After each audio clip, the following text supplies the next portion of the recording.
there, Sanbonani Molweni. Welcome to Fix channel. If you're new here, please subscribe before the end of the video. If returning, thank you for love and support.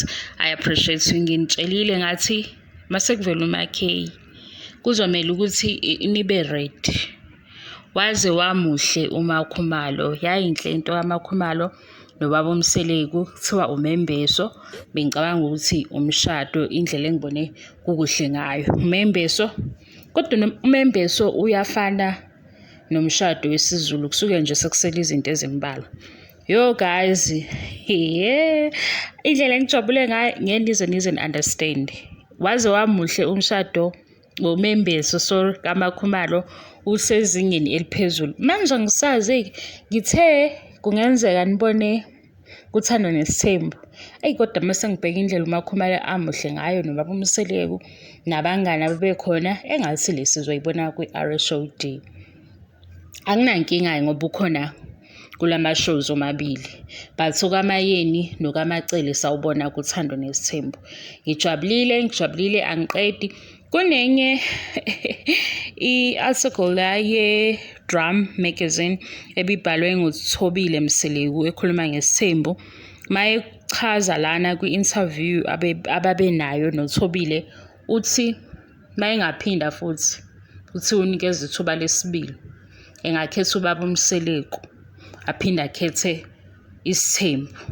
Lokho kusitshela ukuthi-ke uMakhumalo uhappy ngale ndlela le abantu abangeke beze be-understand, ngoba mangifunda la ukuthi sekukudeke bengiyifundile nje le ndaba yabo, kodwa bakhulume noMakhumalo echaza-ke ngempilo yesithembu nokuthi konke kuhamba kahle.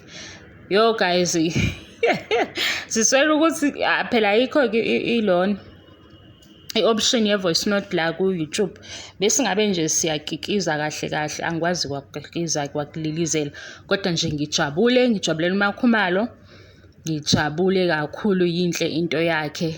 Enye into, nibayeke abantu bakaNkulunkulu, uNkulunkulu enza izinto ezimangalisayo ngabo, nibayeke.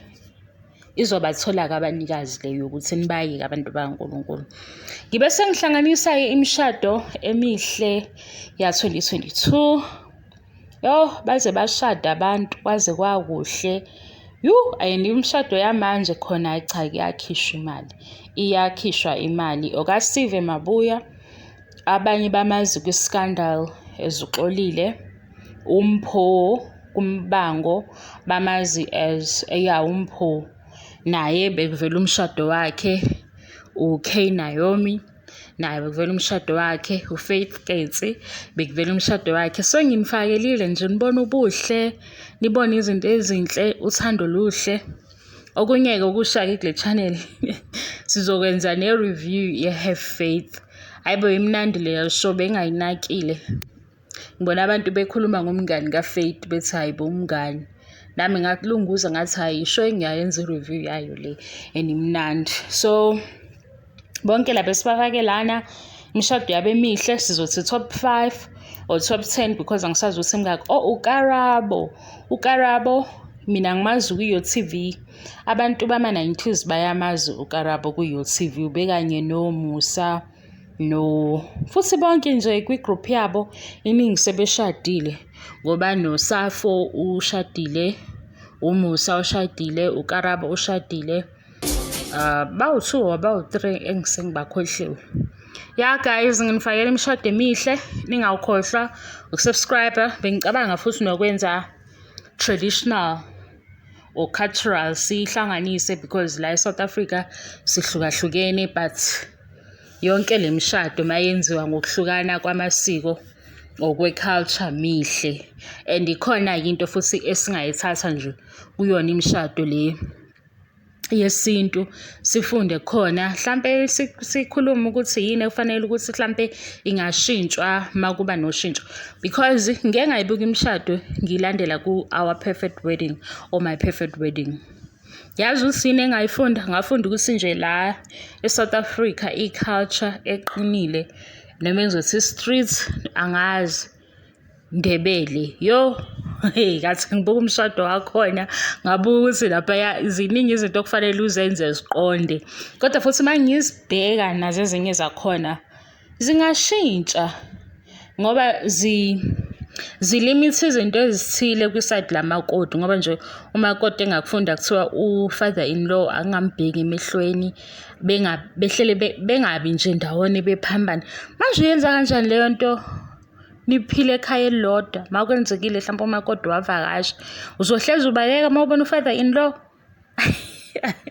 Ngizoyenza le because i-heritage month, mina ne-English angazi ukuthi sibangani. I-heritage month, so ngizohlanganisa imishado ehlukahlukene, traditional, wedding or cultural, isintu, mase ngiyafaka izinto lezi abantu abanye abazaziyo mhlampe ezi-common ngokuhlukahlukana kwama-culture. Mase siyabona ukuthi kukhona yini okufanele ukuthi kushintshe, noma kukhona yini okuwumkhuba abantu sebekwenza nje kwaba yisiko. Ngiyacela-ke subscribe uma uyithanda into eyenzeka kule channel. Into esiyenzayo lana TV shows, siyayifaka i-motivation ephuma kosaziwayo enibathandayo, ney'ndaba-ke ey'ncane nokuhleba okuncane. Siyahleba kodwa hhayi kakhulu, ikanjalo-ke ama-TV shows amadala amasha, motivation ephuma kosaziwayo benenibathandayo, ukuhleba-ke okusuke kwenziwa yimina, kodwa uma ngihleba ngisuke ngihleba into engathi shu nje-ke. Ya, yiyo imishado emihle lena. Please do subscribe. Abalandeli bothando nesithembu saze sajabula ukubona uMakhumalo emuhle, besiyilindele into kaMakhumalo ukuthi ibe sezingeni eliphezulu. Sihlele simbona ngokuthando nesithembu, uye nje engathini omgqokisayo, umgqokisa kahle, uhlezi eshayina, uhlezi emuhle. Halala Makhumalo, Mashobane, Mtungwa nobaba Mseleku. Kodwa mina ngibongela uMakhumalo kakhulu ngoba nje le yenzakalile, omonase bazoswena into abazoyisho. Thank you so much for your love and support. I love you and I appreciate you. Bonke lapha sibafake lana imishado yabe mihle, sizothi top 5 or top 10 because angisazi ukuthi mngaki. uKarabo mina ngimazi ku-YOTV.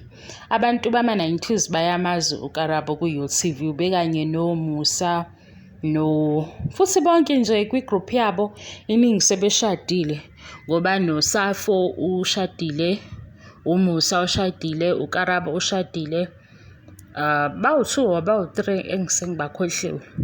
Ya guys, nginifakela imishado emihle, ningawukhohlwa ukusubscribe. Bengicabanga futhi nokwenza traditional or cultural sihlanganise because la eSouth Africa sihlukahlukene, but yonke le mishado mayenziwa ngokuhlukana kwamasiko okwe-culture mihle, and ikhona into futhi esingayithatha nje kuyona imishado le yesintu, sifunde khona, mhlampe sikhuluma ukuthi yini efanele ukuthi mhlampe ingashintshwa makuba noshintsho, because ngeke ngayibuka imishado ngilandela ku-Our Perfect Wedding or My Perfect Wedding.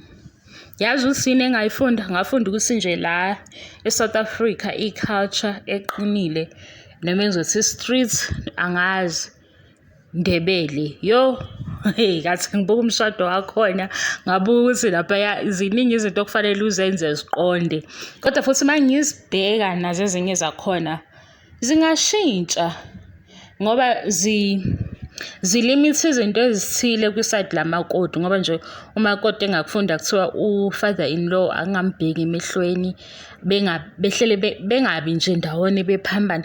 Manje uyenza kanjani leyo nto? Niphile ekhaya elilodwa, makwenzekile mhlawumbe umakoti wavakasha, uzohlezi ubaleka uma ubona u-father in law? Ngizoyenza le because i-heritage month, mina ne-English angazi ukuthi sibangani.